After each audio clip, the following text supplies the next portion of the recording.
Ikaw kapuso, naranasan mo na bang matakot sa pag-iisa?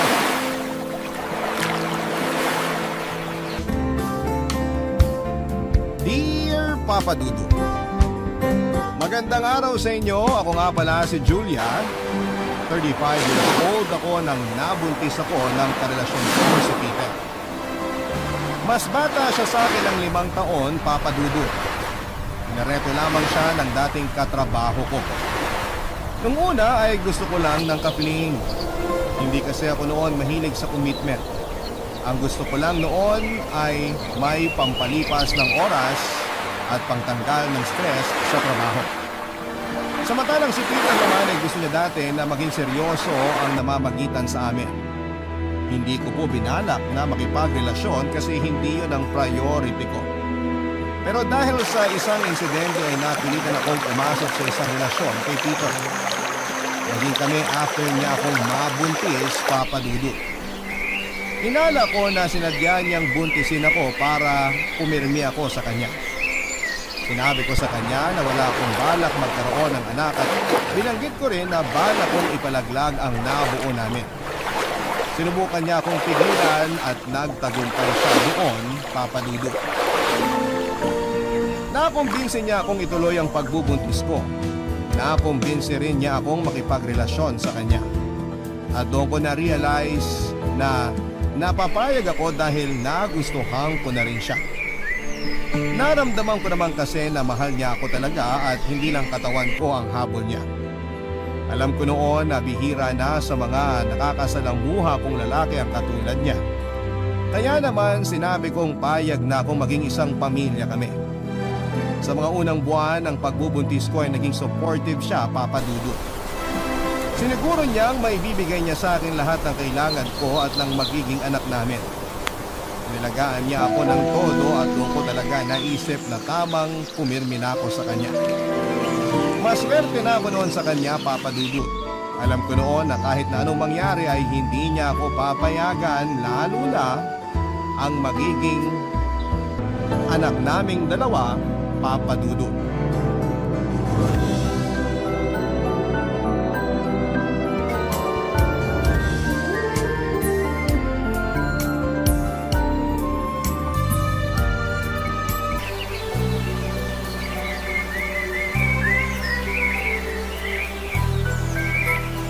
Hindi pa rin ako makamove on dun sa pamangkin mo kanina sa gender reveal ng baby natin.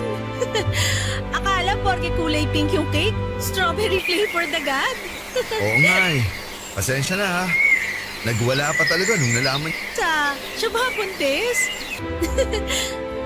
Oo nga pala. Peter, bukas samahan mo ako sa mall ha. Na naman? Paano na naman? Last week nag-mall na tayo ah. Nag-mall tayo last week kasi monthsary natin. Gusto ko lang namang mag-date tayo noon. Gusto mo na naman bang makipag-date bukas? Hindi naman. Eh bakit kailangan nating mag-mall? Bakit parang naiirita ka? Nakakapagod kasing pumunta ng mall. Tapos nalakad-lakad pa. Di ba nga kailangan ko maglakad-lakad, sabi ng doktor ko? Maglakad ka rito sa bahay. Ang dami namang space na pwede mong lakaran dito ah. Bihira na kasi tayo kung lumabas. Saka nalulungkot ako na andito lang tayo sa bahay. Wala namang masama rito sa bahay eh. Gagastos lang tayo pag nasa mall. Kahit wala tayo sa mall, kailangan natin gumastos dahil magkakaroon na tayo ng anak. Alam ko naman yun. Di mo na kailangan ulitin sa akin. Problema mo ba gastos? Kasi kung issue mo yan, ako na lang bahala. Kaya ko namang bumili ng mga kailangan natin at kailangan ng magiging anak natin. Tapos ngayon, ipapamukha mo sa akin na di ko kayo kayang buhayin ng magiging anak natin. Ikaw nagsabi na gastos lang yung paglabas-labas natin. Anong gusto mong isipin ko? Ewan ko. Hindi ko alam kung anong dapat mong isipin. Tapatin mo nga ako, Peter. May problema ba? Wala. Peter. Hindi ko alam. Hindi ko alam kung kaya ko pa to. Anong ibig mong sabihin? Ay, hindi ko kayang buhayin kayong mag-ina. Kaya nga sinasabi ko kanina, na ako na ang bahala sa gastos, diba? Hindi lang sa gastos eh. Ano pa?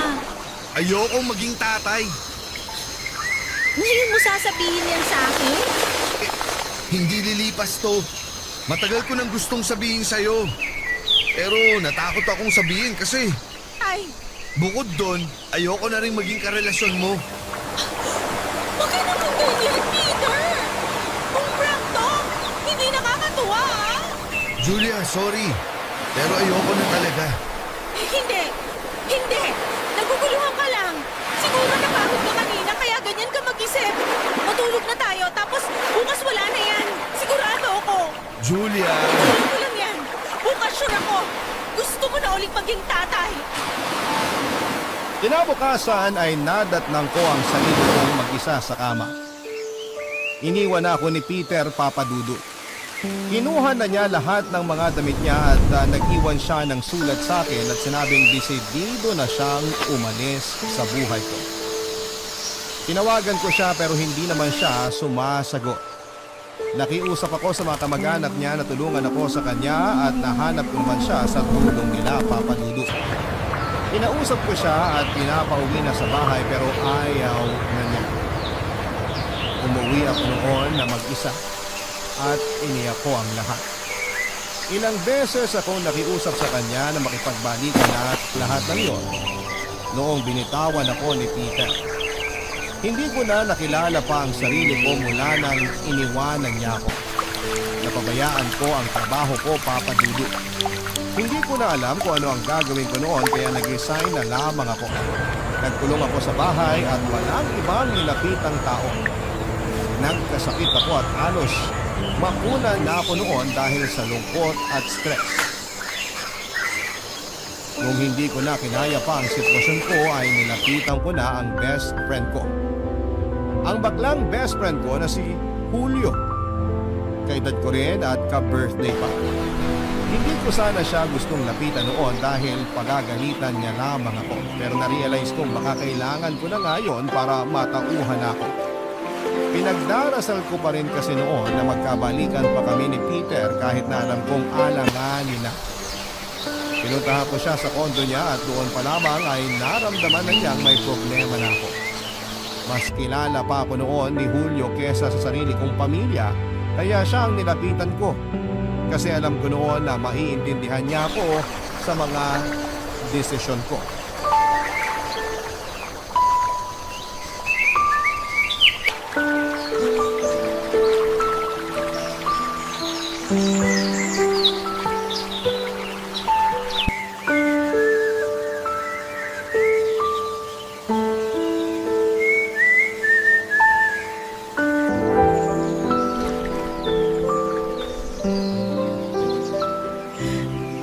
Pasensya ka na kung ikaw tong nilapitan ko, ha?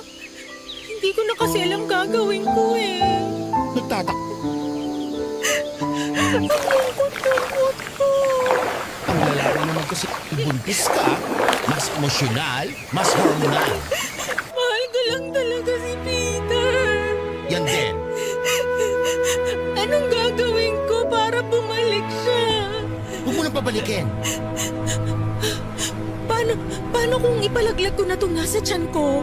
Hoy, huwag kang ganyan. May pa-gender reveal pa kayo nung nakaraan tapos ipapalaglag mo lang. Ituloy mo na yan. Ang laki na rin ang ginastos mo. Wala akong pakialam sa gastos. Gusto ko lang bumalik si Peter sa akin. Bukod sa mahal mo siya, bakit gusto mo pa siya bumalik sa'yo? Hindi ko alam.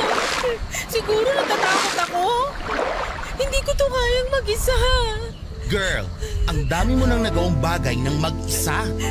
Bakit ngayon ba iisipin hindi mo kaya? Kasi yun naman ang totoo. Sinasabi mo lang yan. Kaya mo yan. Hindi ko kaya. Ano bang hindi mo maintindihan? O bakit saan ka nagagalit? Ako bang nang iwan sa'yo? Chararat nito! Sorry. Emosyonal lang. Huwag kang gumaya kay Peter. Huwag mong talikuran ang pagiging magulang mo dahil lang sa takot. Hindi ko talaga kaya, Julio. Ano ka ba naman? Ikaw yung naging nanay sa mga kababata mo kapatid mo. Kaya mo na yun ngayon. Ay, umalis ka na lang sa tinitiran mo ngayon. Yan ang solusyon mo sa problema ko? Ang mawalan ako ng bahay? Hindi ba kasi ako tapos bakla? Ang ibig ko sabihin, dito ka na lang tumira sa akin. Ako lang naman mag-isa rito. E paano yung mga boylet mo? Eh, di doon na lang ako sa kanila. Hindi pa ako nakakasagabal sa'yo. Naalala mo ba nung buwan ko dati dahil kay Kevin? Pinalayas ako sa apartment namin dahil may bago na siya noon, di ba? O sino sumalo sa akin? Walang iba kundi ikaw. Alam ko kasing kailangan mo ako nun eh. At alam ko kailangan mo naman ako ngayon. Sabihin mo lang kung may lakad ka ngayon. Baka kailangan ko nang umalis dito kasi may pupuntahan ka pa. Kung talagang di mo kaya mag-isa, sasamahin kita. Di mo ba ako iiwan? Iiwan ka ng lahat, pero ako, hindi. Ganyan din naman yung sinabi ni Peter eh. Eh, nasan siya ngayon? Huwag mo nga ako igaya sa kanya. Huwag mo ipasa sa akin yung trust issues mo, ha? Mas lalaki ka pa kaysa sa kanya. Sabi nga sa kanta, di ba? Minsan, mas lalaki pa sa lalaki ang bakla. Wala nang tatay to magiging anak ko. Ano bang wala? Ano tawag sa akin? Eh, gusto mo maging ina eh. Palit na lang tayo ng role. Mukhang mas kaya ko maging ina kesa sa'yo. Thank you, bakla. Wala yun. O sige na, dito ka na matulog tapos bukas, sasamahan kita maghakot ang mga gamit mo. Naging matalik ding magkaibigan ang mga nanay namin ni Julio, Papa Dudut. Noong nabubuhay pa sila ay halos hindi sila mapaghiwalay. Sabay nga rin nila kaming pinanganak ni Julio at naging magkumare sila at pinaglapit pa ang mga pangalan naming dalawa, Julio at Julia. Para na nga kaming kambal noon pero sa magkaibang matres nga lamang. Sinanay kami ng mga nanay namin ni Julio na magkasama at lumaki kaming dalawa na parang magkapatid ang turingan.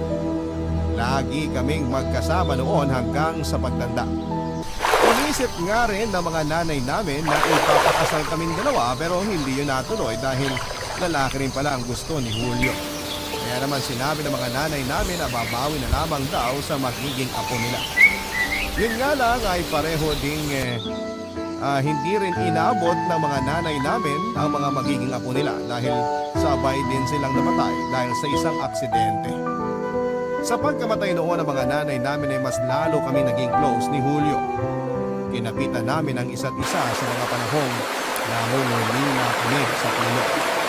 Hindi nagbago ang turing namin sa isa't isa kahit marami na ang nagbago sa direksyon ng buhay namin. Lalo na noong nabuntis ako. Mas lalo kaming pinaglapit ng pagkakataon. Naisip ko nga na baka paraan yun ng mga nanay namin sa kabilang buhay para ipilit na maging kami ni Julio. Napag-usapan na nga rin namin yon at hindi naman namin isinara ang posibilidad na kapag pareho na kaming matanda at single ay baka kami na rin ang magsama. Papa Dudut, hindi ko noon kaya mawala sa buhay ko sa Julio dahil siya ang nagsilbing pader ko sa mga pagkaramdam ko ay itinutumba na ako ng mga pagsubok. Siya ang nagsilbing taga-sabo ng mga problema ko. Kahit na hindi naman ngayon kailangan gawin ay ginawa pa rin niya dahil itinuring na niya akong parte ng buhay niya. Ganon din siya sa akin, Papa Dudut. Nangako ako sa sarili ko na kapag ako naman ang kailangan niya, ay nariyan ako palagi sa katabi niya at handang umagapay sa oras na kailangan niya ng kaibigan. Barangay Love Stories. Barangay Love Stories. Ang linggo nga after nang naging pag-uusap namin ay lumipat na ako sa kondo ng kaibigan ko. Nahiya nga ako dahil halos sinakop na ng mga gamit ko ang buong kondo niya. Lalo na yung cabinet niya na puro damit ko na lamang ang nakalagay. Hindi naman siya nagreklamo at binilahan pa ako ng isang cabinet para naman daw sa magiging anak ko. Pinanindigan niya ang sinasabi niyang magiging ama siya ng anak ko. Hindi ko noon maipaliwanag ang saya dahil meron pala talagang taong katulad ni Julio na handang saluhin ang ginagawa ng iba. Marami ring adjustment noon si Julio lalo na sa kanyang social life dahil sa akin. Hindi na siya umiinom noon at nagyoyosi para hindi makaapekto sa pagbubuntis ko. Hindi na rin siya pumaparty pa tulad noong dati dahil gusto niyang mabantayan ako oras na kailanganin ko siya. Noong nakapanganak na nga ako ay mas lalo pa niyang pinakita sa akin na gusto niyang maging ama sa anak ko. Siya na rin papadudot ang bumili ng mga gamit at ibang kailangan ng baby ko. Hindi pa kasi ako nakahanap ng trabaho. Aga yung ginawa kong pag-aalaga naman sa kanya.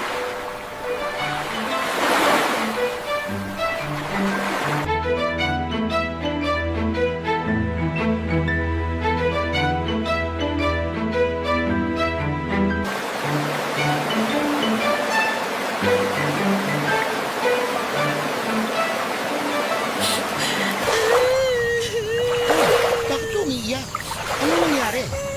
Ang ganda kasi nito binili mong kumot ni baby.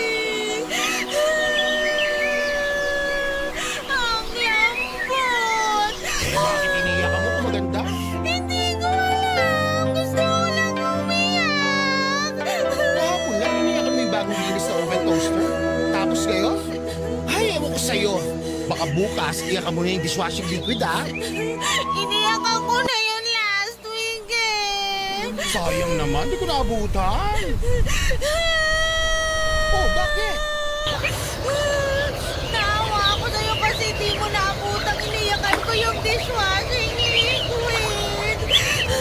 Tawagan mo kasi ako next time kapag iiyak mo na yung mga gamit dito sa bahay. O, yung frying pan, naiiyakan mo na ba? Gusto ko makita. Next time. Tapos tatawa ka dyan? Grabe yung hormones yan, Julia, ha? Hindi ko na talaga alam itong nangyayari sa katawan ko. Huwag ka na masyadong umiyak dyan at baka magising si baby. Mamaya, magkumpetensya na naman kayo sa palakasan ng iyak. Ako na naman itong kawawa. Mahimbing na yung tulog niya. O siya, kung gano'n naman pala, magtulungan na tayo mag-ayos ng kalat dito bago pa siya magising. Ako nang bahala maglinis. Maligo ka na. Mamaya na ako maliligo after maglinis. Hindi na bakla. Okay na. Kaya ko na to. Bakit ba ayaw mo magpatulong, ha? Kaya ko naman kasi. Napagod ka mag-alaga kay baby kanina, tapos ngayon mag-ayos ka pa? Hindi magandang bumibing mo yung sarili mo sa pagod. Baka mahawa mo si baby sa pagod. Nakapagpahinga naman ako kahit papano. Ay, hindi. Mas lalo tuloy ako nagwo-worry kay baby. Ako nang bahala rito sa kalat. Pumunta ka na sa kwarto. Bantayan mo na lang si baby. Hindi, tutulungan na kita bakla. Ang kulit naman, Bex! Napagod ka rin kasing magtrabaho kanina.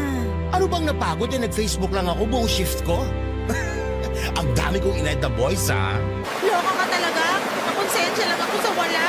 Bakit ka naman makakonsensya? Eh kasi ikaw itong bumubuhay sa amin ni baby. Itong pag-aayos na lang ng kondo mo yung natutulong ko. Ang laking bagay na nga sa akin na nalilinis mo itong kondo natin eh. Kondo mo. Kondo natin. Gusto ko lang namang makatulong kahit konti. Sabi ko nga sa'yo, ang laking bagay na nung pag-aasikaso mo sa kondo. Hindi ko na kailangan kumuha ng kasambahay. Nakatipid tuloy ako. Paano bang nakatipid? Eh, ang laki na ng nagastos mo kay baby. Feeling ko hindi ko siya ginagastusan. Hindi ko naman ramdam. O, edi ikaw na tong busog ang bank account. Gaga, hindi ko lang maramdaman na gumagastos ako ng malaki kasi natutuwa ako kapag naibibigay ko yung kailangan ni baby. Bakla, O ano yun? gawa na tayo ng baby. Ew! Bak lang to! Kinabutot ka nga sa sinasabi mo! Eh kasi mukhang nai-enjoy mo maging daddy. Panindigan na natin. Tumigil ka kung ayaw mo pakuluan ko yung matris mo para hindi na gumana. Ang harsh mo naman kay mommy. Family planning, bakla! Tama na isang baby! Ay, tumatawag yung inorderan ko ng damit ni baby. Sagutin ko lang ah. Sige, sagutin mo na. Puntahan ko lang si baby. Namiss ko bigla eh.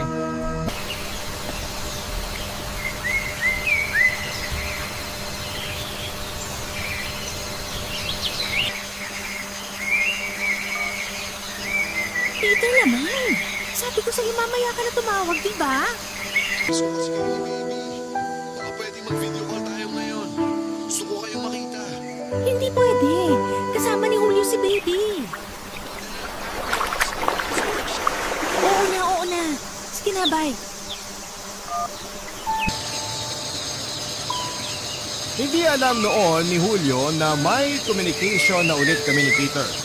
Hindi ko sinabi sa kanya kasi alam kong magagalit siya.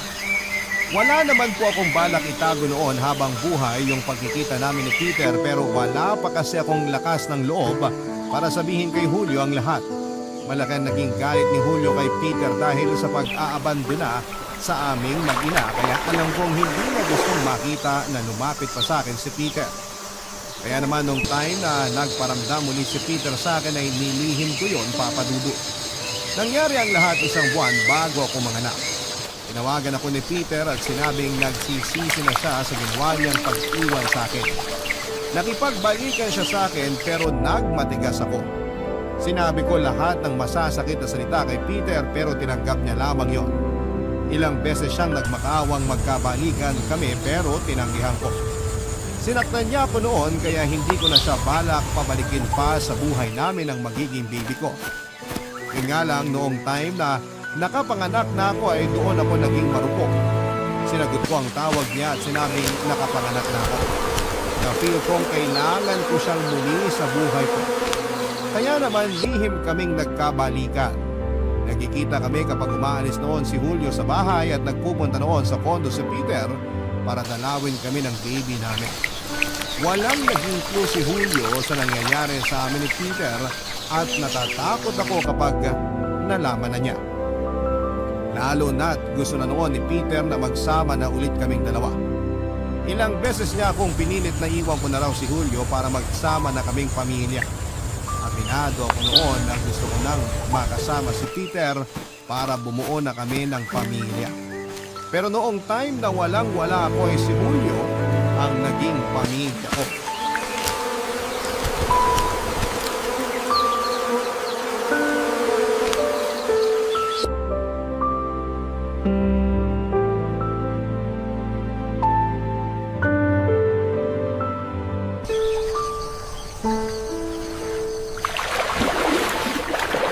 Kanina pa ako kumakatok dito. Siniguro ko muna nakalayo na talaga si Julio dito sa kondo. Di ka na, pasok ka. Anong oras ang balik niya? Di siya makakauwi agad. May pinapatapos daw yung boss niya. So pwede ako mag-extend ng stay ko rito? Hindi pwede. Umalis ka pa rin mamayang alas 6 ng gabi. Eh gusto ko pa kayong makasama ni baby. Masalamat ka nga at umaabot ka ng ganung oras eh. Ang gusto ko, araw-araw ko kayong makasama. Oras-oras. Alam mo namang hindi pwede yan. Bakit hindi pwede? Pamilya tayo. Baka nakakalimutan mong iniwan mo ko noon. Hanggang kailan ko ba dapat pagsisiyan yan? Habang buhay. Alam kong nagpatalo ako nun sa takot. Pinagsisiyan ko yun. Marami akong sinayang na araw. Kaya di ko nasubaybayin yung paglaki ng tiyan mo. Tapos ngayon magsisisi ka? Ilang beses kitang pinilit na wag akong iwan, di ba? Sorry talaga. Muntik ko nang ipalaglag si baby dahil sa desperado na akong bumalik ka. At nagpapasalamat akong di mo tinuloy. Mabuti nga't pinayuhan ako ni Julio. Kung hindi, ang laking pagsisisi ko siguro ngayon. Puro na lang si Julio. At bakit hindi? Paalala ko lang sa'yo kasi baka nakalimutan mo. Siya ang sumalo sa akin nung binitiwan mo ako. Nakakainis lang kasi na puro siya ang bida sa mata mo. Samantalang ako naman ang tumulong sa'yo para makabuo ng bata. Excuse me? Sorry, mali yung nasabi ko. Nadala lang ako ng emosyon. Pasensya na. Dapat nga ako yung nagpadala sa emosyon nun, Peter eh. Pero tinalo mo pa ako. Huwag na tayong mag-away, please. Pumunta ako rito para makita kayong mag-ina ko. Para mawala ang stress ko. Tapos gagamitin mo lang kaming pangtanggal ng stress mo? Ganon? Hindi naman sa ganun. Tama nga si Julio. Ayan, puro Julio ka na naman. Yung boses mo, magigising si baby. Umalis ka na rito. At bakit? Magsama na tayo. Ayusin natin to. Ayusin yung nasira mo? Isisi mo na sa akin habang buhay yung pag-iwan ko sa'yo noon. Pero gusto kitang makasama ulit. Lalo na si baby. Sana dati mo ba na-realize yan? Please, Julia. Bigyan mo naman ng chance na magkaroon ng buong pamilya ang baby natin. Di ba dapat ikaw ang nakapag-isip niya nung una pa lang? Tatanggapin ko lahat ng paninisi mo. Alam kong kasalanan ko talaga. Kaya nga ako nandito kasi gusto kong bumawi.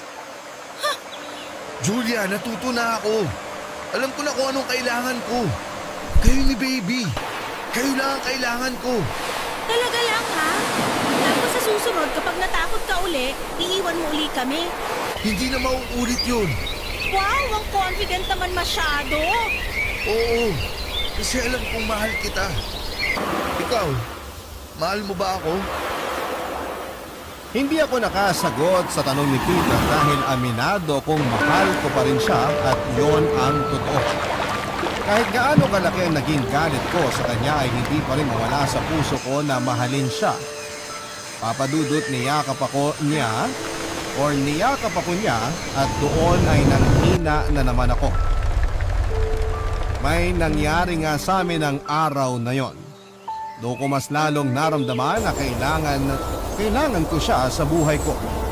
Sinabi ko sa kanya na bigyan niya ako ng oras para makapag-isip. Sinabi ko sa kanya na hindi biro ang iwan agad si Julio after na mga tinulong niya sa akin.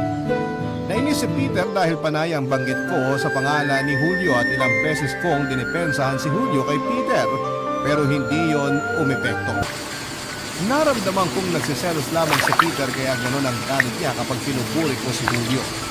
Nakakilala ko si Peter, Papadudut. Alam kong hindi niya nagustuhan kahit minsan si Julio at malaki ang issue ni Peter noon sa mga bakla dahil minsan ay namolesta siya ng tsuhin niyang bakla. Kaya inawa ko na lamang siya. Ipinagpatuloy namin ang pagkikita ni Peter ng palihim. Patuloy din na may nangyayari sa amin sa kondo ni Julio. Nahirapan akong mag-decide kahit na ilang beses na akong kinunit ni Peter. Inanda na nga niya ang apartment niya para sa pagtira namin na mag-ina. At ilang beses kong sinubukang ilihis ang usapan tungkol sa pag-alis ko sa kondo ni Julio kapag magkausap kami ni Peter. Papadudot, mahal ko at gusto ko noon na makasama si Peter sa isang bahay pero nag-aalala ako para kay Julio. Napamahal na rin siya kay baby kaya alam kong masakit yon kapag umalis kami. Bukod pa doon ay nangako ko kay Julio na hindi na ako babalik pa kay Peter kahit na ano ang mangyari. Naalala ko pang sinabi ni Julio na kapag bumalik ako kay Peter ay kakalimutan na raw niya ako. Nung una'y kampante naman ako matutupad ko ang pinangako ko pero nang bumalik muli si Peter sa buhay ko ay nakalimutan ko naman lahat ng mga sinabi ko noon sa kanya ng panahong yon, Papadudut. Barangay Love Stories. Barangay Love Stories. Timbang ko ang gagawin kong desisyon. Mas nanalo si Julio sa sitwasyon ko. Kaya sinabi ko kay Peter na hindi na ako babalik pa sa kanya. Umiyak si Peter nung sinabi kong ayaw ko nang magkita pa kami at nang makaawa siyang huwag ko raw siyang iwanan. Nagmatigas ako at pinalis siya sa kondo noong dinalaw niya ako ni baby. Hindi siya kumalas sa pagkakayakap sa akin noon, Papadudut. Sinabi niyang hindi na niya kayang mawala ako sa pangalawang pagkakataon. Pinilit ko siyang umalis pero nagkulong siya sa kwarto kasama si baby. Naiyak na lamang ako dahil kahit ako ay nahirapan sa desisyon ko. Noong kumalma na si Peter ay pinapasok na niya ako sa kwarto at hawak niya noon si baby at doon ako naiyak.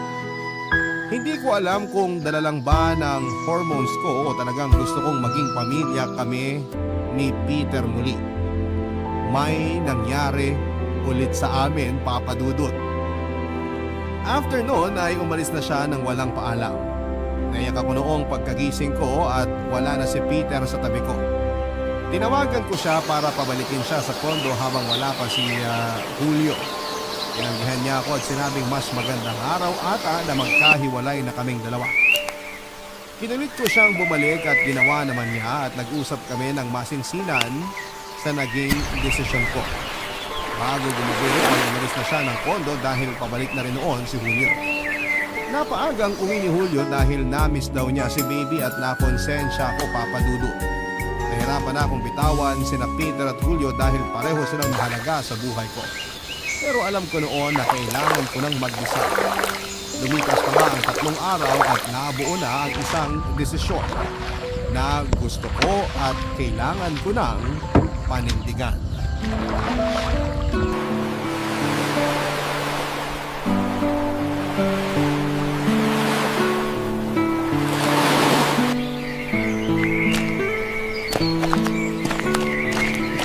Napatulog ko na si baby.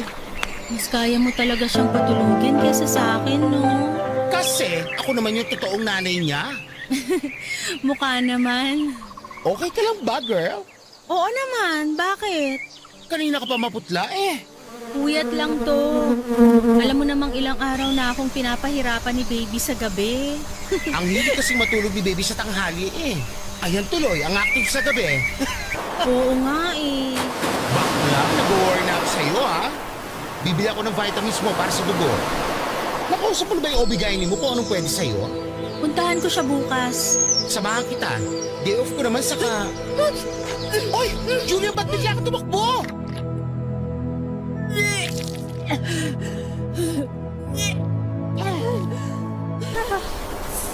Oh! Ano ba nangyayari sa'yo? Bakit nagsusuka ka?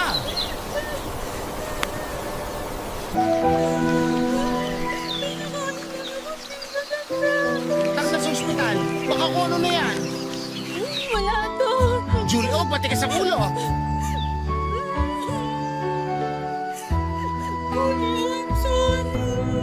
Bakit?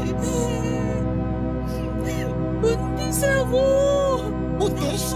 Paano? Ano ba dapat na sorry mo, bakla? Madadagdagan na ako ng baby. Sana baby boy naman ngayon. Teka, hindi naman ako ang ama niyan, no? Bakla, ginapa mo ba ako? Yung totoo. I'm sorry. So, sa akin yan? OMG, nanay na, Kes! Hindi. Ay, akala ko naman... Kay Peter. Ano? I'm sorry, Julio. Kay Peter? Nagpabuntis ka na naman kay Peter? Paano? Hindi ko sinasadya. Hindi sinasadyang ano? Magpabuntis sa lalaki ng iwan sa'yo? Nagsisi na raw siya. Kaya tumihaya ka ulit. Hindi ko naman alam na mabubuntis ako. Gawa mo sa buhangin yung utak mo, girl. Tumihaya ka nga, di ba? Malamang mabubuntis ka. Julio. Julia naman! Alam mo kung anong ginawa sa'yo ng lalaking yung dati. Alam ko. Hindi ko naman yan nakakalimutan. Eh bakit hinayaan mo siya bumalik? Ganyan ka na ba katanga? Sobra ka naman magsalita. Ikaw ang sobra! Hindi ka na naman nag-iisip! Tapos ngayon, ano mangyayari? Ipapaako mo na naman sa akin yung bagong responsibilidad ng lalaking yun! Sinabi ko pag ipapaako ko sa'yo. Hindi ko siya ipapaako sa'yo. Ako na bubuhay sa mga anak ko. Ah, talaga? Kaya mo na? Hindi mo nga kaya buhayin yung panganay mo eh, tapos magdadagdag ka pa ng isa! Ganyan na ba kalitan tingin mo sa akin? Oo! Ang kasalanan mo kung bakit? Kung hindi ka naman kasi tama! Huwag kang mag-alala. Hindi na ako aasa ng tulong sa'yo. Kami na ni Peter ang bahalang bumuhay sa mga anak namin. Ah, talaga gusto ko bumalik sa lalaking yun? Oo. Ano talaga? Tanga na akong tanga. Pero gagawin ko to para sa pamilya ko. At ako, hindi ba ako naging pamilya para sa'yo? Hindi ko naramdamang pamilya ko noon si Julio dahil sa masasakit na sinabi niya sa akin. Alam kong nakapagsalita lamang siya ng hindi maganda dahil sa galit niya. Nadala na rin ako ng emosyon ko kaya hindi ko kaagad na proseso lahat ng sinabi ko. Nag-decide po akong umalis na lamang kaagad sa kondo ni Julio at hindi naman niya ako pinigilan. Inayaan niya akong hakutin ang mga gamit ko at hindi naman ako humiling na tulungan niya ako dahil nasaling na niya ang pride ko.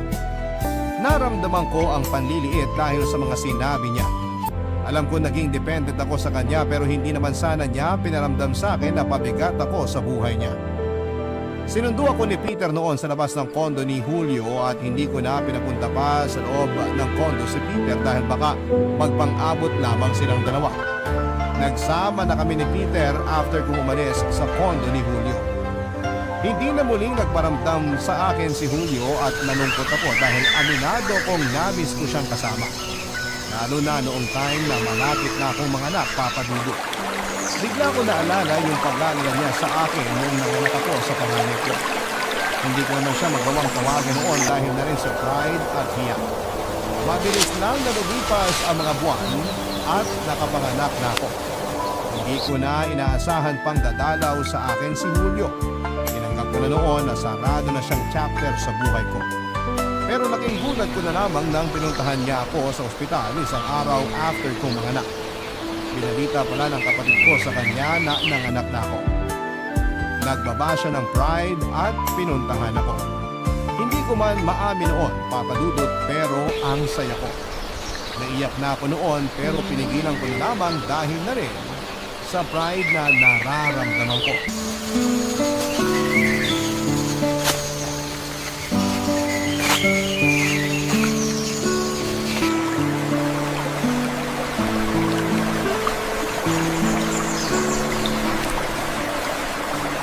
Kumusta ka?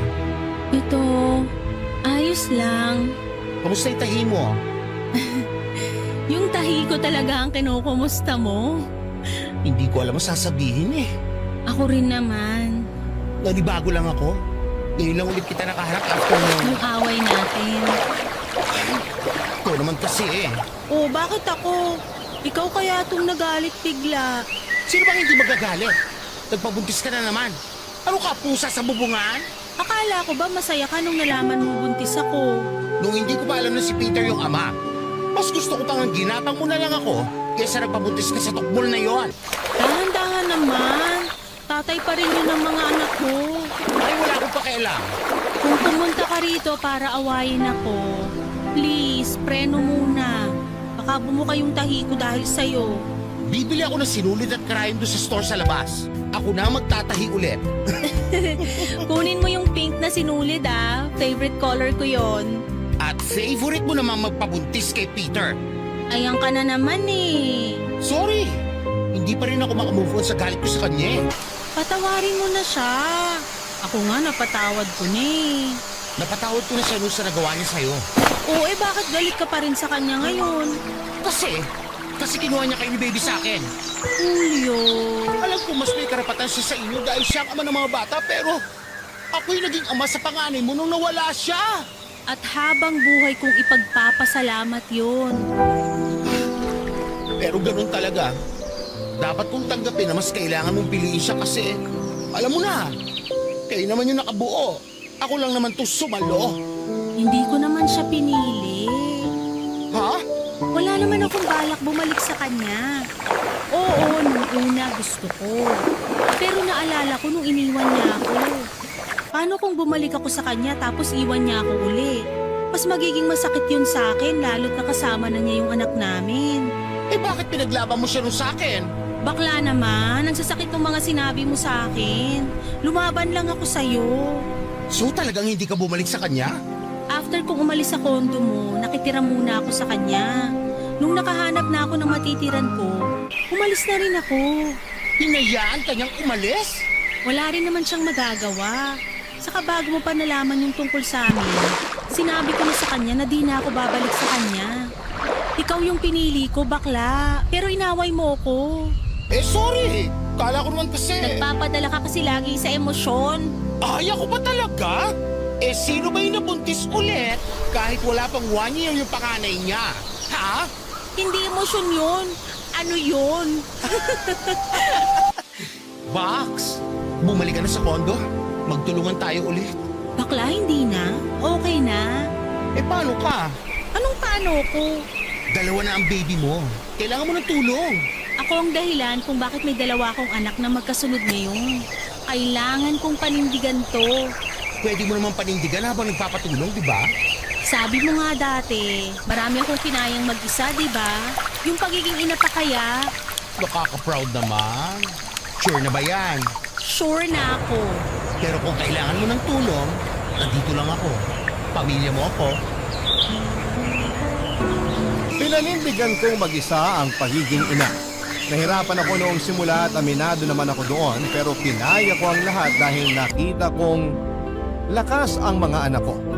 Nakapaghanap na rin po ako ng home-based na trabaho. Pinagsabay ko ang pagiging ina at pagiging empleyado hanggang sa nasanay na ako. Malaking achievement yon sa akin dahil bumalik lang muli ang dating Julia na strong and independent. Nakakatuwa na hindi ko inakalang makakayanan ko yon ng mag-isa lalo't dalawang anghel na ang nakaasa sa akin. Sila pa nga naging inspirasyon ko para ipagpatuloy ang pagsusumika hanggang sa nakaipon na ako noon at nakalipat pa sa mas maganda at mas malaking tirahan. Nakayanan ko na rin makabayad ng yaya para sa mga anak ko at nabawasan kahit papaano ang load ng hirap sa akin noon.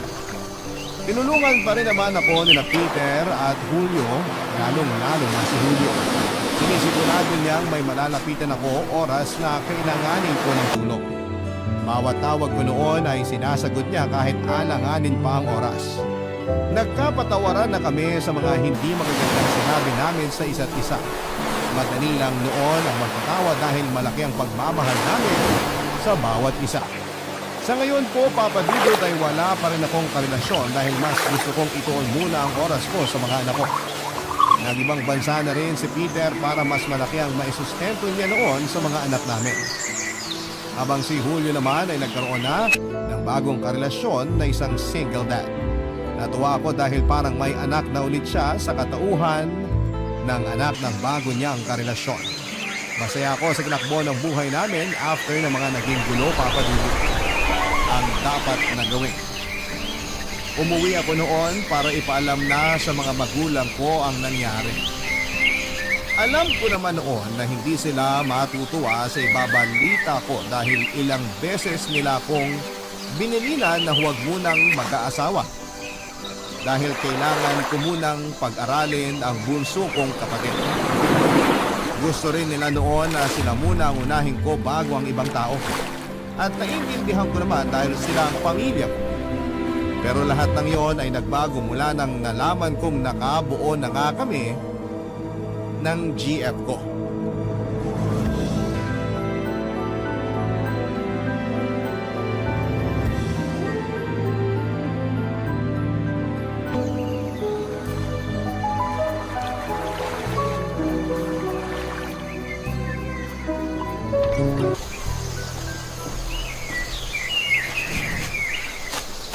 Nay? Tay? Danny Boy! Sakto uwi mo na! Kakatapos ko lang magluto ng spaghetti. Ibaba mo na muna yung bag mo para makakain ka na. Sino pong may birthday? Birthday agad! Di ba pwedeng sahod mo lang kaya ako naghanda? Memoryado niyo na talaga ang sahod ko na eh. Hindi naman mahirap sa ulo ang Diyos at 25. Ako nga po minsan nakakalimutan pong sahod na pala. Makalimutan ng lahat. Wag lang ang sahod mo, anak. Naka-withdraw ka na ba? Bukas pa po. Sira yung ATM sa trabaho kaya di ako nakapag-withdraw. Sayang naman. Akala ko ay mababawi ko na itong ginastos ko sa spaghetti. Galing kasi ito sa ipon ko eh. Bawasan ko yun. Hayaan nyo, bukas meron na. Gusto mo, ipagkatiwala mo na lang sa akin ang ATM card mo para ako na lang ang mag-withdraw. Maraming ATM dito sa atin. Ako na lang ang mag-aasikaso para hindi ka na mahirapan. Ang nanay talaga. Bibigay ko naman po yung sahod ko bukas. Huwag kayong mag-alala. Sabi mo yan, ha? Naniniguro lang naman ako. Ang dami pa nating bayarin dito sa bahay. Tapos may utang pa ang tatay mo rin sa kumpare niya. Kailangan mo na rin bayaran yon. Ako na pong bahala. Mabuti naman. Salamat talaga sa Diyos at hindi ka lumaking madamot. Anay, asan nga po pala si tatay? Ando na naman sa kumpare niya. Ikinakalikot na naman sa bagong sasakyan ng kumpare niya. Bakit mo natanong? May gusto po sana akong sabihin sa inyong dalawa eh. Sa akin mo na lang sabihin at ako na lang ang magsasabi sa tatay mo pag uwi niya. Maupo muna tayo, Nay. Teka, parang seryoso ang sasabihin mo ah. Nay, naaalala niyo po ba si Gemma? Yung katrabaho mo? Yung dinala mo rito ng birthday ni Bunso? Opo, siya nga po. Anong meron sa kanya? Nabuntis ko po siya. Buntis ng katrabaho? Hindi ba masama yun? Di ko po siya basta lang katrabaho. Girlfriend ko na po siya. Ay, bakit ngayon ko lang ito nalaman? Umanap lang po ako ng tiyempo. Kung kailan nabuntis, tsaka mo sasabihin sa akin na girlfriend mo na siya? Ano ba ang tamang tiyempo para sa'yo? Wala naman po akong balak itago sa inyo yung relasyon namin ni Gemma. 3 buwan pa lang naman po kami, kaya Nung buwan pa lang kayo, pero binuntis mo na. di naman po sinasadya. Ganyan din ang sinabi ng tatay mo nung nabuo ka namin eh. Pasensya na po kung biglaan tunay. Ano pa bang magagawa ko nandyan na yan? Salamat po sa pag-intindi, Nay. May kakilala akong aborsyonista. Sabihan niyo ako kung kailan ang day off niyo para masamahan ko kayo. Nay, wala po kaming balak ipalaglag ang anak namin. Biglaan ang pagkakabuntis niya, di ba? Hindi sinasadya. Eh ano bang dapat gawin sa ganyang sitwasyon? Eh di ipalaglag. Pero Nay, Makinig ka sa akin. Hindi pa ito ang tamang panahon para maging tatay ka. Kakapromote mo pa lang sa trabaho at kakapasok pa lang ng kapatid mo sa kolehiyo.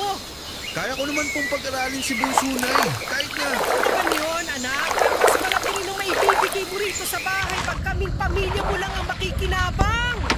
Nay, kung ang inaalala nyo ay baka di na ako makapag-abot sa inyo, di po yun mangyayari. Kahit makailang anak pa ako, magbibigay pa rin ako sa inyo. Hindi ako naniniwala. Yung mga kaibigan ko, matapos magkaroon ng pamilya yung mga anak nila, napabayaan na sila. Ganon din ang gagawin mo sa amin ng tatay mo balang araw. Nay, wala pong ganyang mangyayari. Magtiwala kayo. Ganyan din ang sinabi nila pero asan sila ngayon? Pinabayaan na ang mga magulang nila. Magkagaya ka rin sa kanila, sigurado ako. Nay, hindi po Ginapang ka namin ng tatay mo para makapagtapos ka ng pag-aaral. Para matulungan mo kami. Pero ano mangyayari? Ibang tao pa pala ang makikinabang sa'yo? Imbis na kaming pamilya mo?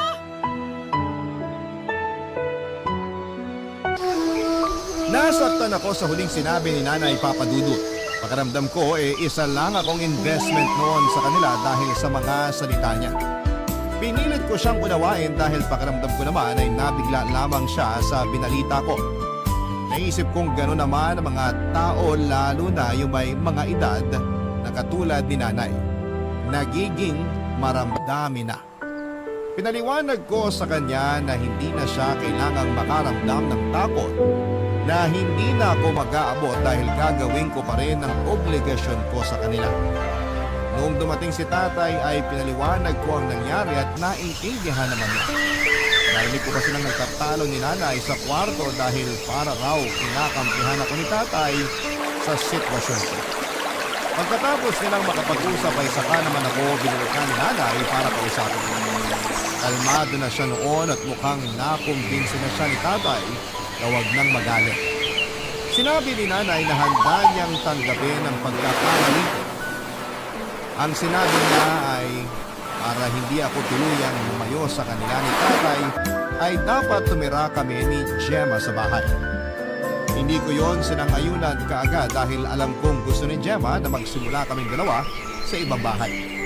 Pero namilit si Nanay at sinabing yun lang ang paraan para magtiwala siyang makapagbibigay pa rin ako. Pumayag na lamang ako para hindi na kami magtalo pa noon ni Nanay. Sinabi ko kay Gemma ang plano at naintindihan naman niya. Kahit nararamdaman kong meron siyang kaunting pagtatampo. Kaya naman the week after nang naging usapan namin ni Nanay ay lumipat na si Gemma sa aming bahay. Magiliw naman siyang tinanggap ng kapatid ko at ng tatay ko pero hindi ganoon ang naging pagsalubong ni Nanay sa kanya.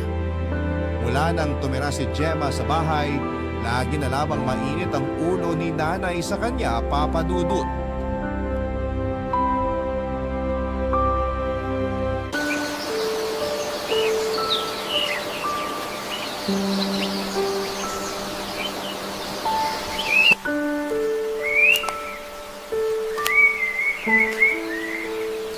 Pagod na nga ako galing sa labas. Mapapagod pa ako rito sa bahay. Sabi na naman ka na? Nay, rinig po ang sigaw niyo sa labas ng bahay. Pakihinaan niyo naman po. Napapansin ng mga kapitbahay. Nakakaistorbo po. Nakakahiya. Hayaan mong mapansin nila. Para marinig na rin nila na puro na ng problema ang inaabot ko rito sa pamamahay na to. Pwede naman natin pag-usapan ng maayos to, Nay. Di na kailangan magbunga nga. Nakakahiya talaga sa kapitbahay. Kanina pa sila padaan-daan sa tapat ng bahay natin eh. Mukhang kailangan ko rin sa pagbubunga nga ang lahat eh. Aalis ako malinis ang bahay tapos uuwi akong ganito kagulo. Hindi na punasan ng mesa. Nalagabi na naman yan. Yung ibabaw, puro ko kasi. May mga baso pa sa sala. Ano ba naman klaseng bahay to? Sasabihan ko po si Bunso. Bibitawan mo ka ang kapatid mo sa dumi ng bahay na to? Eh siya lang naman po yung maghapon lang dito sa bahay. Anong tawag mo kay Jack? Alis lang sila ng kapatid mo maghapon Kakausapin ko rin po si Gemma. Mabuti pa nga! Mula nung dumating ang Gemma na yan dito sa bahay, puro na lang kalat ang nakikita ko. Masinop naman po si Gemma. Kapag may ginamit siya, nililinis o itinatabi rin niya pagkatapos. Mas marunong ka pa sa akin eh akong nandito sa bahay lagi. Tsaka yan si Gemma, may paano pa ba magtrabaho yan? Sa ngayon po, dahil masela ng pagbubuntis niya, di muna siya magtatrabaho. Pero nag-online selling din naman po siya kapag maayos ang pakiramdam niya. Napaka-arte naman ang asawa mo. Samantalang ako, pinagbubuntis ko kayo ng kapatid mo. Ako pa ang nag-iigib ng tubig para sa amin ng tatay mo. Mali naman po yun, Nay. Dapat di kayo inayaan ni tatay na magbuhat, lalo't buntis kayo nun. Parang mali pa kami ng tatay mo ngayon, ha? Mas marunong ka na ngayon porque may trabaho ka na. Hindi naman po sa ganun, Nay. Ang sa akin lang po, wag na nga lang po natin pag-usapan kapag ganyang mainit pa ang ulo nyo. Papasok po muna ako sa kwarto para makapagbihis. Tapos tutulungan ko na kayo maglinis dito sa bahay. Mabuti ka pa!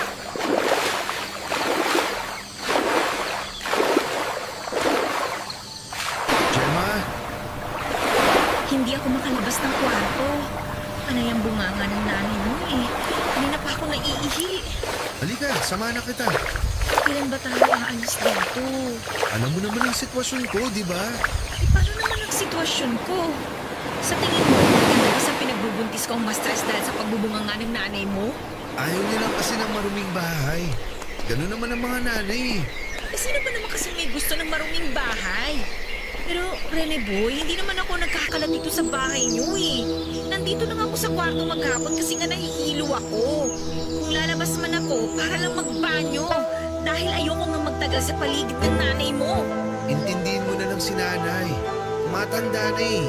Hindi dahilan ng katandaan para mangbastos ng iba, no? Di ka naman binabastos ng nanay. Nagbubunga nga lang siya dahil sa kalat. Pero ako ang pinagbibintangan niya eh. Hindi ba kabastusan yun? Hindi ka naman niya pinagbibintangan. Ano bang hindi? Narinig ko usapan ninyo. Hindi mo na kailangang pagtakpan ng nanay mo. Mainit lang ang ulo ni nanay. Mula nung dumating ako dito, lagi na lang mainit ang ulo niya. Ngayon lang ako magsusumbong sa'yo kasi sobra na eh.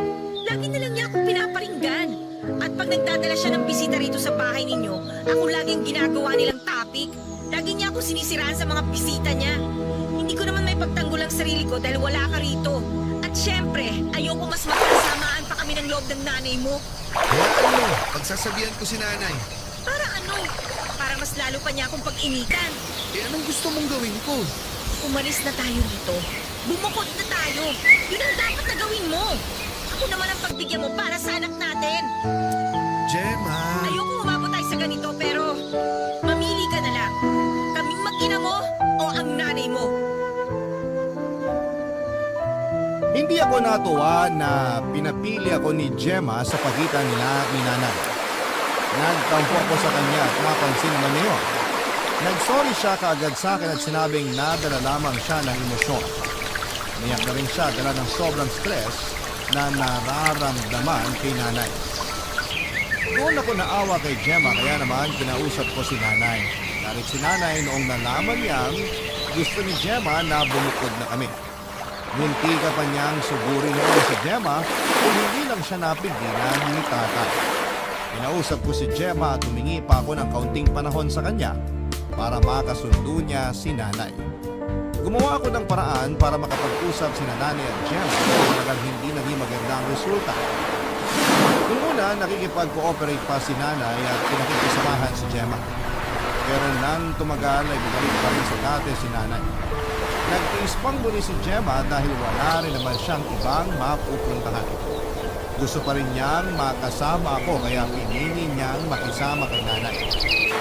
Napansin ko noong tumagal na parang nawala ng gana si Gemma na kumain o lumabas man lamang ng kwarto.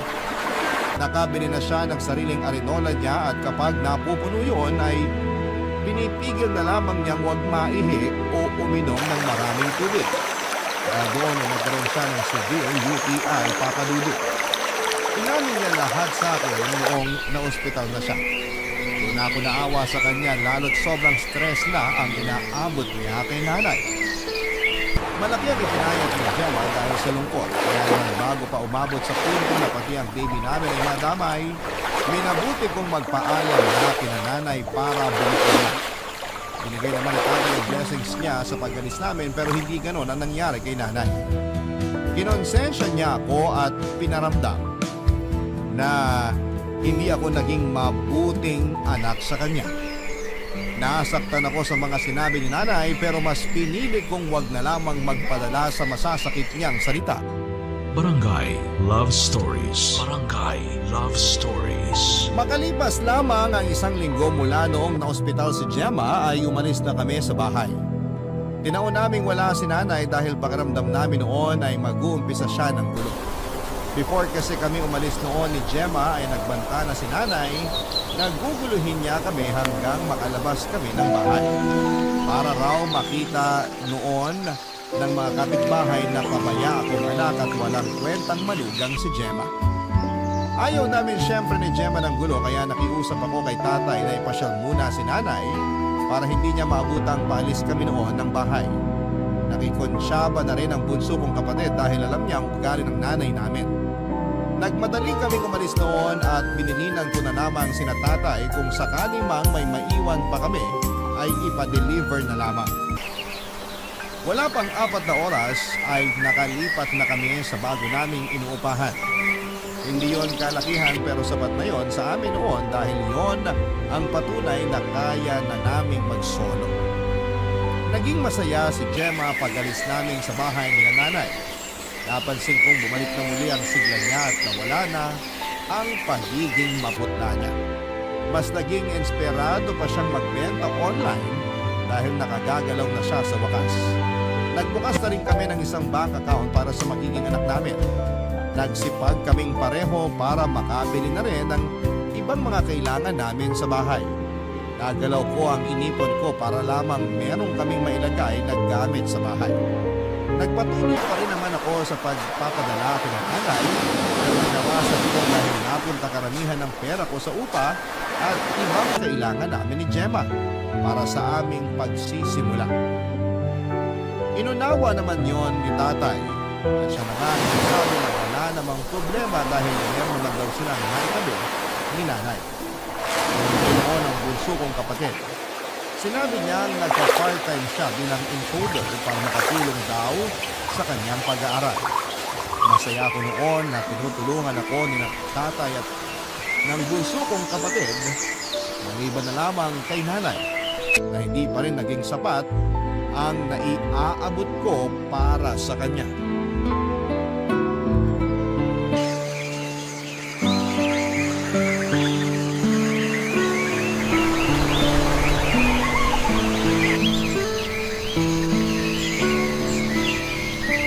Arby, bukas pala dadaan yung pinsan ko ha. Ibibigay na sa atin yung lumang microwave niya. Wow, bigay talaga? Oo, kasi bibili na raw siya ng bago. Pakisabi, salamat ha. Malaking tulong yung microwave na ibibigay niya para makapagpainit ka ng gatas mo. Napansin mo na yata na lagi ako nagpapainit ng gatas sa kalan ha. Bakit kasi di mo inumin agad para di na lumamig? Para di mo na kailangan initin ulit. Ninanamnam ko kasi yung gatas habang nagmumuni-muni. Ayun, sa sobrang tagal ng pagmumuni-muni ko, lumalamig na yung gatas ko. Pag meron na tayong microwave, kahit 8 oras ka pa magmuni-muni, okay lang. Makakatipid na rin tayo sa gas. Lalo na ikaw. Ay, naku lang talaga. Oh, bakit naman ako? Kala mo hindi ko napapansin? Lumamig lang ng konti ang ulam mo, gusto mo na kagad ipainit? Pinakabag kasi ako kapag malamig na yung pagkain ko eh. Ay, sandali lang, Gemma ha. Tumatawag si nanay. Sige lang, ayusin ko lang yung mesa para makakain na tayo. Okay, sagutin ko lang to saglit. Hello, Nay? Rene Boy, asan na yung padala mo? Nay, bukas na lang po, pwede. Nakalimutan ko mag-withdraw eh. Nagmadali ako makauwi kasi maaabutan na ako ng ulan. Lagi na lang nadedali ang padala mo ah. Pasensya na po. Bukas ko na po ipapadala yung 4K. Bakit 4K lang? Nakabudget na po kasi ako ngayon, Nay. Ba't di na kami kasama sa budget mo? Kasama pa rin naman po kayo, Nay. Kailangan ko lang bawasan ng konti dahil may pinaglalaanan din po ako. Sa mag-ina ko. Sana maintindihan nyo.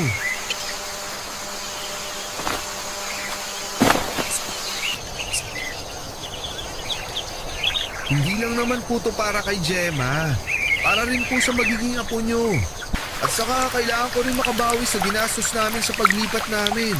Nag 2 months deposit at 2 months advance din kasi kami rito. Tapos bumili pa kami ng ibang gamit namin. Tsaka Sumunod ka pa rin sa usapan. Umalis ka sa bahay, di ba? Tapos kanina pa pala ang mangyayari. Saan kami dadalhin ng 4K na ipapadala mo, ha? Kulang yun para sa 15 days namin. Alam mo naman kung kaano kasi iba kumain ng tatay mo. hayaan nyo, Nay. Next cut-off naman malaki-laki ang makukuha ko dahil sa OT. Ibibigay ko na lang sa inyo lahat yun. Ang gusto ko, ibalik mo sa dati ang sustento mo sa amin. 6K dapat para sa 15 days. Sisikapin ko po. Pero sana ngayon, maintindihan yung 4K lang talaga ang kaya ko. Bakit kasi hindi mo trabaho si Gemma? Para makatulong naman siya sa gastusin. Nung ako yung nabuntis, nagtatrabaho pa rin ako. Magkaiba po kayo ng kalagayan ni Gemma. Mahina po at sakitin si Gemma. Nag-iingat lang po kami. Ang sabihin mo, masyado mong sinusunod mga kapritsyo niya sa pagbubuntis. Ayaw naman niya eh. Masyado ko lang pinipili. Nay naman. Hindi pa nanganganak ang asawa mo, pinagdadabutan mo na kami. Paano na lang kapag nanganak na siya? Di ko naman po kayo pababayaan, Nay. Bigyan niyo lang sana ako ng ilang buwan para maayos ko ulit yung budget ko. Sunod kapatid, malapit na rin ang bayaran sa school nila. Alam nga namang pati yun ay pababayaran mo pa. Nakapag-usap na kami ni Bunso, Nay. Kaya nga po siya nagtatrabaho ngayon para makadagdag sa... Sa pag-aaral, pati pa sa trabaho. Ano pa siya makakapasa niya kung hindi siya makakapag-focus sa pag-aaral niya? Kaya ni Bunso yan, Nay. Siya nga rin ang may gusto magtrabaho para raw may pera rin siya. Ako pa rin naman ang magbabayad ng tuition niya. At saka... Nay? Hello? Nay? Nay? Binabaan ka na naman ng nanay mo, no? Pangit lang siguro yung signal. Siguro nga. Tara na, ika na, kain na tayo.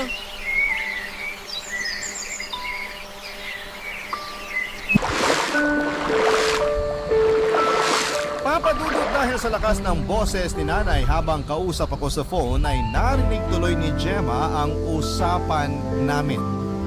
Alam kong nasaktan siya noon pero hindi na lamang pinahalata sa akin. Kahit nga sa paglayo namin ni Gemma ay meron pa rin talagang masasabi noon si nanay. Hindi ko na alam kung paano pagagaanin noon ang loob ni nanay kay Gemma. Alam kong nagtitimpi na lamang din noon si Gemma dahil ayaw na lang niyang ma-stress. Pero paniguradong sasabog na rin siya sakaling magtuloy-tuloy pa si nanay sa mga masasakit niyang salita. Wala na lang ganang kumain dahil iniisip ko pa kung paano ko makakakuha ng sapat na pera para makontento si nanay sa ibinibigay ko. Akala ko naman noon ay napaliwanag na ni tatay ng maayos ang kalagayan ko kay nanay. Pero mukhang kinulang pa. Na-stress ako sa kakaisip kaya hindi ko na rin naubos ang kinakain ko. Napansin niyo ni Gemma at saka hinarap ako para kausapin. Pinagpinda ni Gemma ng maiinom para medyo ma-relax ako. Noong naubos ko ang ininom ko ay sa kanya ako kinausap. Sinabi niya na alam niya ang pinagdadaanan ko kay nanay. Sinabi niya rin naiintindihan niya ako, Papa Dudut.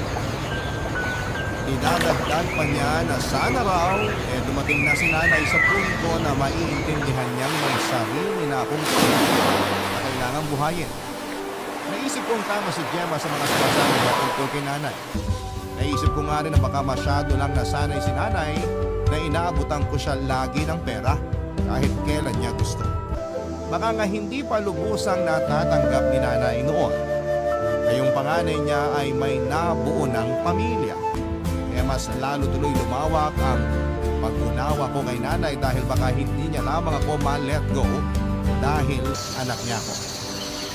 Kaya ako na lamang ang umisip ng paraan para mas lumaki pa ang kita ko para hindi na rin magalit noon si nanay kapag kulang ang naiaabot ko sa kanya. Nakipagkita ako sa dati kong kaklase at dati kong katrabaho sa call center na si Boss.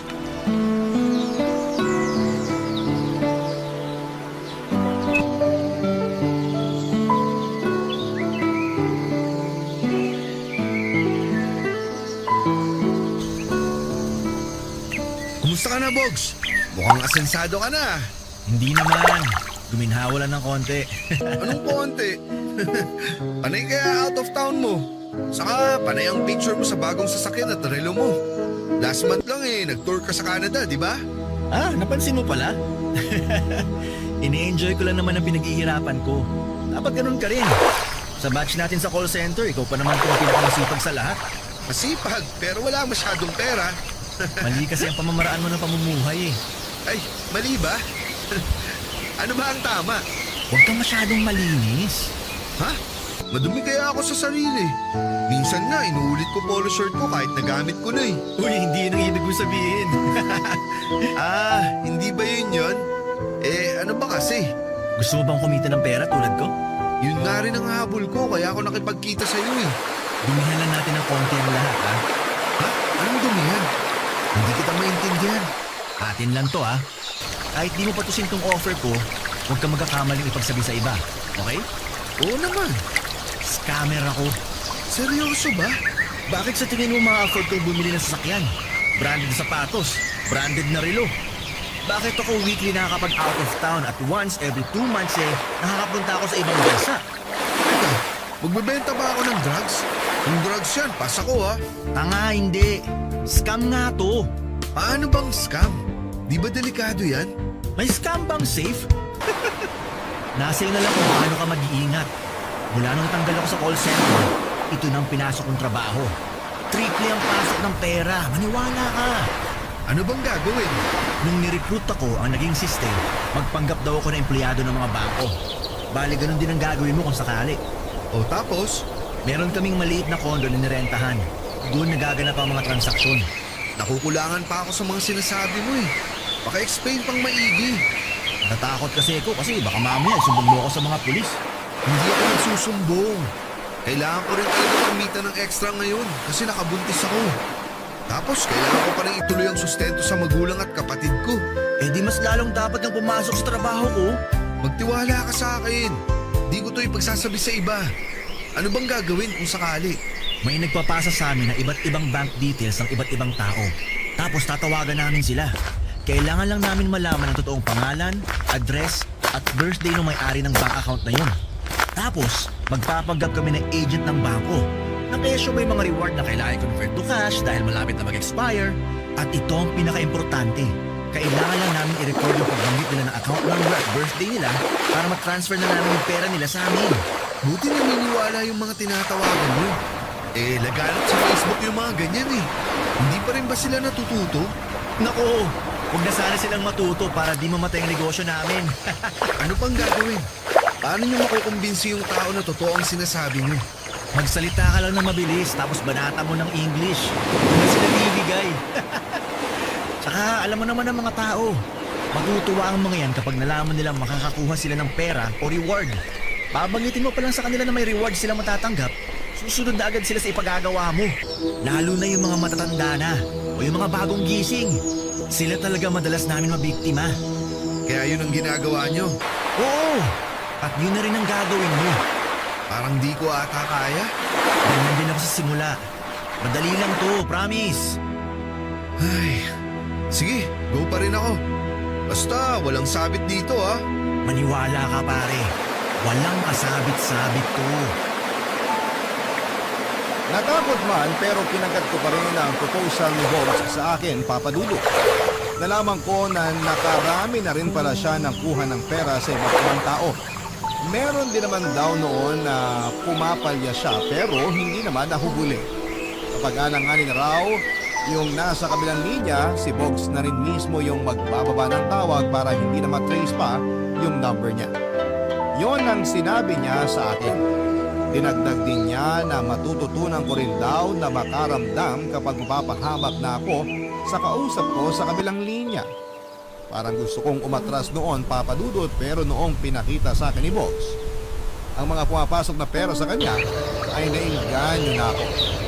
Nakiusap na lamang ako sa kanya na huwag niyang ipapaalam sa iba naming kakilala na kasangkot ako sa ginagawa niya. Nangako naman siya at kinabukasan ay pinakilala na niya ako sa boss niya. Agad naman akong natanggap noon dahil merong nag-design. Kaya on the spot ay nakapagtrabaho kaagad ako. Pinakitaan nila ako ng dapat gawin at may notes din na dapat kong sundin. May templates na rin na pwede ko ring pagbasehan just in case nakabahan ako at mawala sa sarili. Nakabantay naman noon si Bog sa akin para alalayan ako. Kapag may mga alanganin akong mapapapayag ay pinapasa ko kay Bogs ang tawag para siya nang makipag-usap. Hirapan ako sa una dahil walang kumakagat sa mga sinasabi ko at natataon. Na-aware ang mga tatawagan ko sa scam, papadudot. Doon ako madalas nakakaramdam ng kaba dahil pinagbabantaan na ako at hindi pa ako sanay doon. Mabuti na lamang at andun lagi noon si Bogs para hilahin kaagad ang telepono sa akin kapag wala na akong masabi. Gusto ko na noon na sumuko sa trabahong yon dahil parang wala naman akong kikitain. Pero isang araw, nakatawag ako ng isang matandang babae. Pinagkatiwala niya ang bank account details niya at aminado kong nakaramdam ako ng konsensya. Pero mas inuna ko ang kalagayan ng mag-ina ko at ng nanay ko. Kaya pikit mata akong ng scam sa matandang yun. Barangay Love Stories. Barangay Love Stories. Nagtuloy-tuloy ang ginawa kong pang-scam mula noong natutunan ko na ang tamang technique. Masyado ko na-inspire sa laki ng nakuha ko mula sa 4 na na-scam ko. Kaya naman tinutukan ko na yon ng husto. Nag-resign na rin ako sa trabaho dahil bahala kong magtrabaho ng 12 hours doon sa pinasukan namin ni Boss. Hindi ko naman pinaalam kay Gemma o kahit kinananay na umalis na ako noon sa dati kong trabaho dahil paniguradong marami silang itatanong. Mabuti na nga lang at hindi na nagtanong pa si Gemma sa mga katrabaho ko noon kung kumusta na ba ako dahil tiyak na mapipilitan akong aminin sa kanya ang katotohanan. Nagsabi na lamang ako kay Gemma na madalas akong mag-OT. Masyado akong nag-iingat noon, papadudod, kaya hanggat maaari ay hindi ko nakakausap si Bob. Wala naman kami sa condo slash opisina namin. Naibalik ko na rin sa dati ang sustento ko kina nanay. Natuwa ako dahil hindi na nagbubunganga pa si nanay.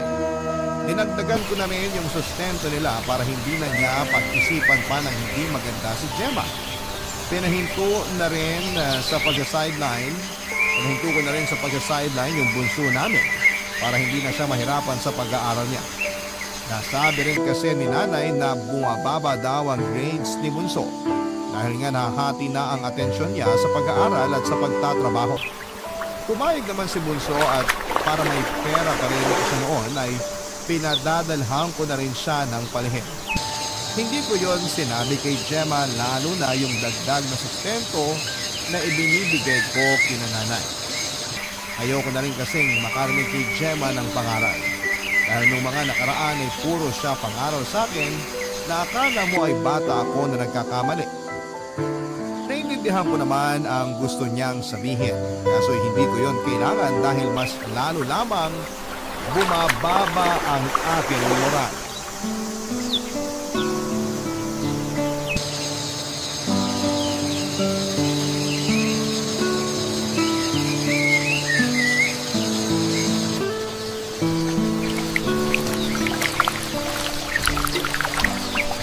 Gemma, nakauwi na ako.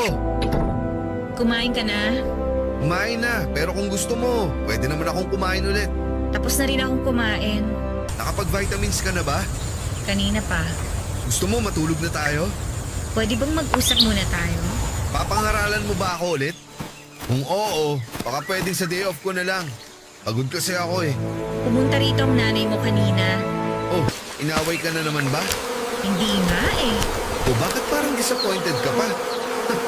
Parang mas gusto mong inaaway ka niya. Hindi yun eh. O sige na nga, pag-usapan na lang natin kung ano yung bumabagabag sa'yo. Dali na. Masaya ang nanay mo kanina.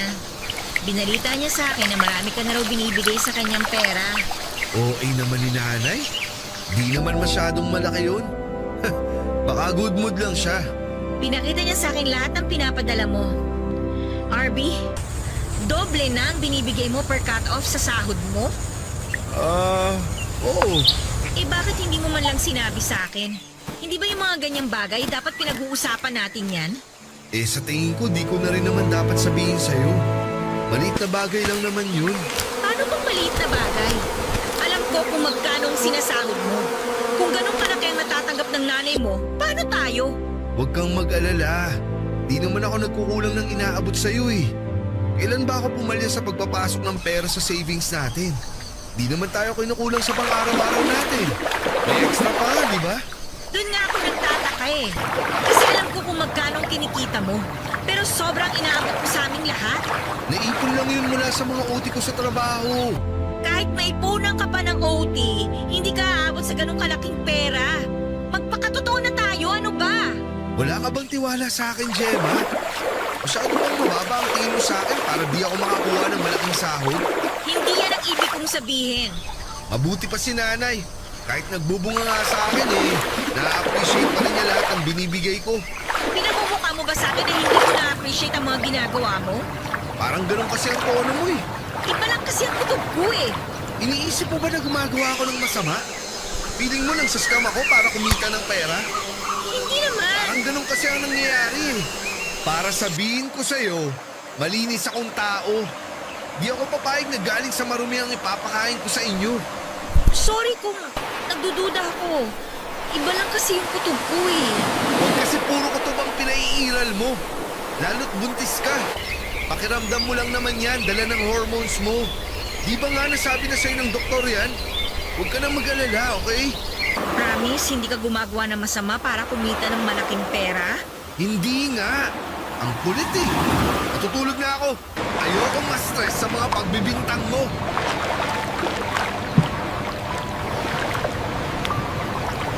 Papa Dudut, inunahan ko ng magalit si Gemma bago pa tumindi ang kanyang paghihinala.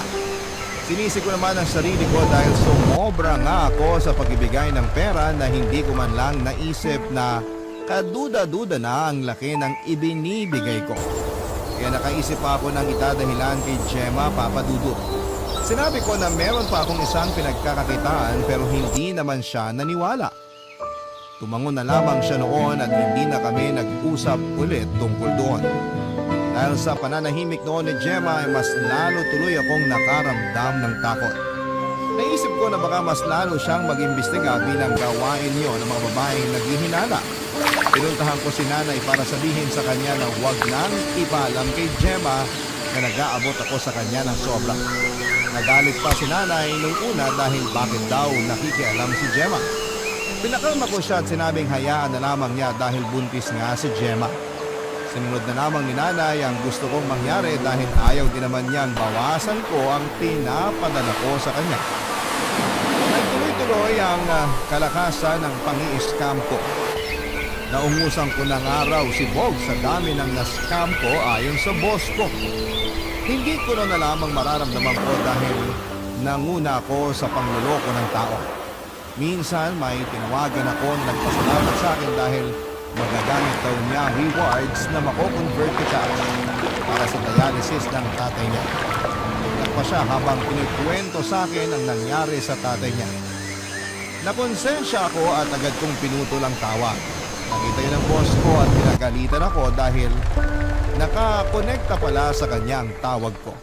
Pinagsabihan niya ako dahil konti na lang ay makukuha na namin ang account ng taong yun. Pero mas inuna ko pa raw ang makonsensya. Nagpaalam ako sa kanya at sinabing half day lamang ako dahil sumama ang pakiramdam ko. Agad akong umalis at nagpunta ng simbahan. Inihingi ko ng tawad ang mga nagawa ko at pinangakong hindi na ako babalik sa trabaho na yon. Naiyak na lamang ako dahil patong-patong na ang problema ko. Hanggang sa makatanggap ako ng tawag kay Gemma. Pinapauwi na niya ako dahil may masama raw sa pakiramdam niya. Nagmadali ako umuwi dahil sa pag-aalala pero nadatnang ko sa sala sina Nanay, Gemma at ang barangay captain namin, Papa Dudut.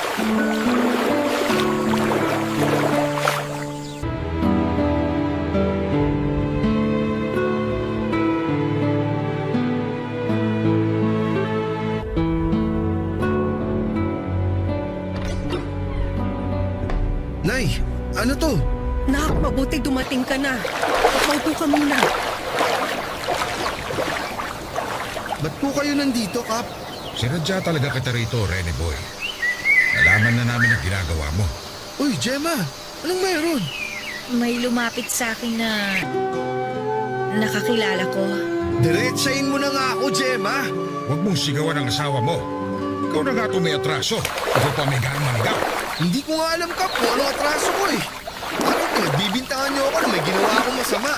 Hindi to bintang lang.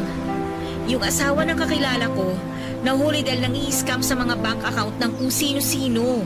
Sinasabi mo ba nang sa scam ako? Hindi ko lang basta sinasabi to, kasi totoo ang sinasabi nila. Nahuli na yung asawa ng kakilala ko at kasali ka sa listahan ng iba pang huhulihin. Kaya ako pumunta rito dahil kinausap ako ng nanay mo para matulungan ka. Nay, pati ba naman kayo ilalaglag niyo ako? Kapakanan mo lang ang iniisip ko. Kapakanan ko o kapakanan niyo? Lahat naman kayo, di nyo naiisip kung anong pakiramdam ko eh. Lahat kayo, puro pera lang ang habol nyo sa akin. Pag di ako nakapag-abot, matik, masama na ako sa inyo.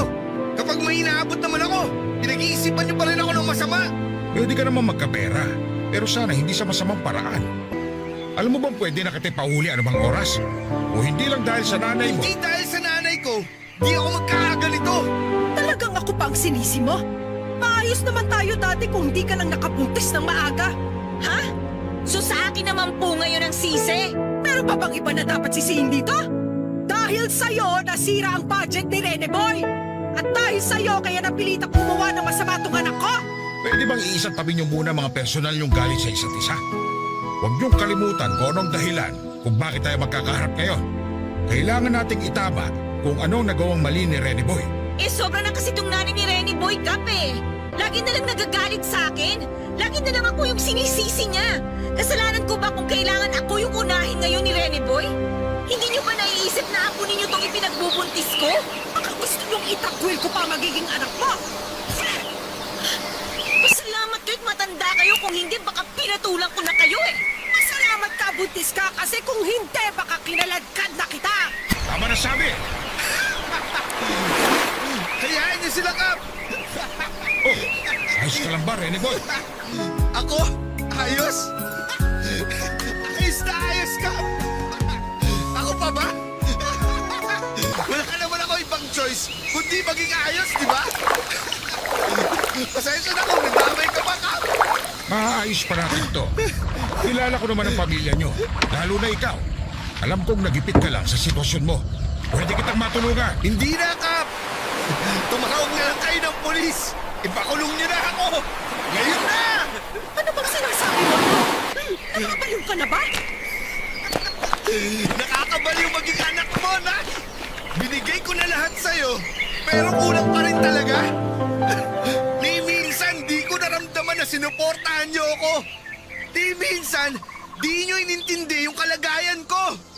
Tuwing nagkakasakit ako, wala kayong ibang iniisip kundi sa'yo naman yung sasahurin ko kung di ako papasok. Mas nagkaalala ka pa sa sahod ko kaysa sa akin na anak niyo. Hindi totoo yan! Hindi ko na alam ang totoo, Nay. Sa pinapakita niyo sa akin, pakiramdam ko ginagawa niyo lang akong investment. Hindi ko lang matanggap na nakapag-asawa ka agad. Eh ano kung nag-asawa ako agad? Pinabayaan ko ba kayo? Hindi naman, di ba? Nag-aabot pa rin ako sa inyo pero gusto nyo pa rin makipagkompetensya kay Gemma sa binibigay ko. Gusto nyo, di kayo malalamangan. Eh dapat lang naman dahil nanay mo ko. Opo, nanay ko kayo.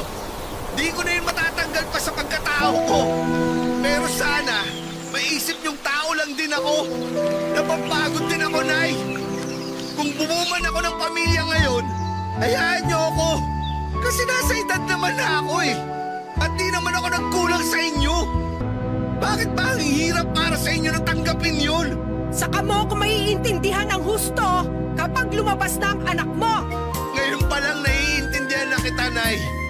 At salamat dahil sa inyo, natuto ako. Natuto ako na balang araw, kapag lumaki na ang anak namin ni Gemma, hindi ako gagaya sa inyo. Hahayaan ko ang anak ko mag-enjoy sa perang pinaghihirapan niya. Hindi ako hihingi. Hindi ako magdedemand. Susuportahan ko siya sa lahat ng bagay na gusto niya. Hindi ako gagaya sa inyo na puro pera lang ang mahalaga.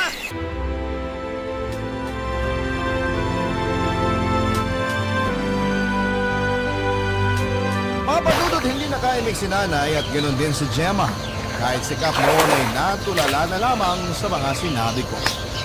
Naiyak ako habang hawak ang ulo dala ng sobrang stress sa kalagayan ko at sa sa mga inaabot ko kina nanay. Maya-maya pa ay naramdaman kong lumapit si nanay para yakapin ako.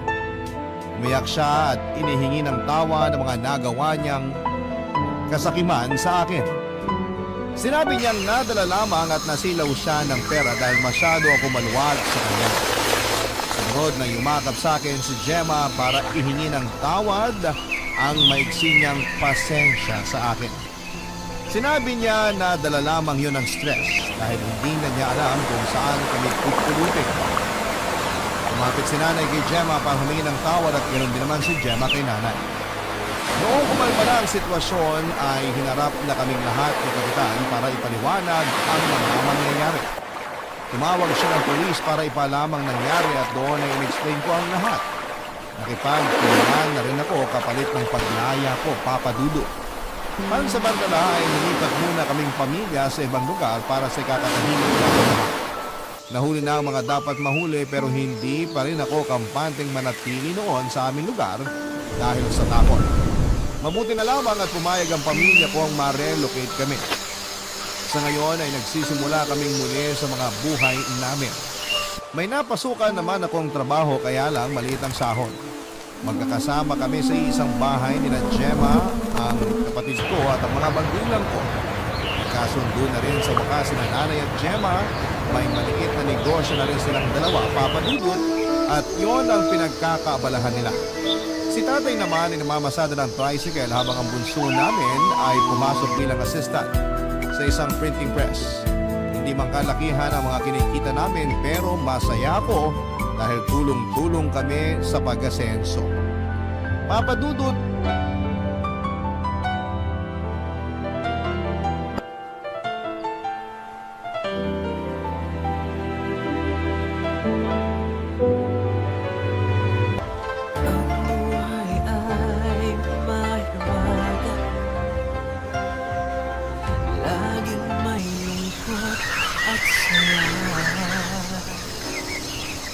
sa Papa Dudut Stories.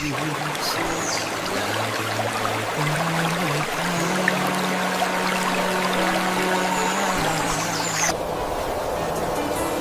mga problema ay bigat. Dito ay pakikinggan ka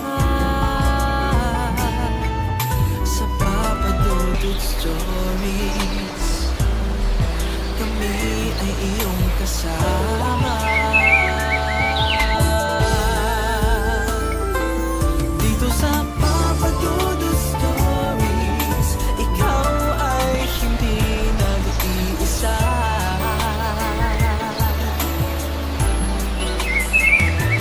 Dito sa Papa Dudut Stories, may nagmamahal sa'yo.